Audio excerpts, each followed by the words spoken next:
Alright, welcome to today's show. Last video I installed my washer. Thought it was working. Air 25. Just picked up the dishwasher yesterday. Stored it in my garage. Brought it in, hooked it up. Wouldn't work. Guess what? Air 25 is a drain problem. So right down here, ice.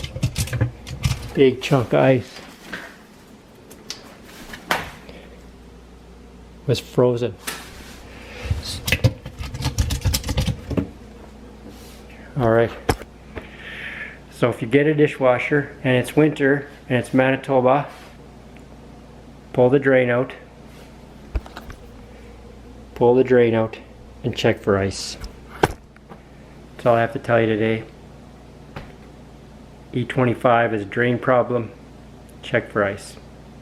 Alright, if you like today's video, subscribe to my channel, hit the like button, leave a comment that's helpful to others.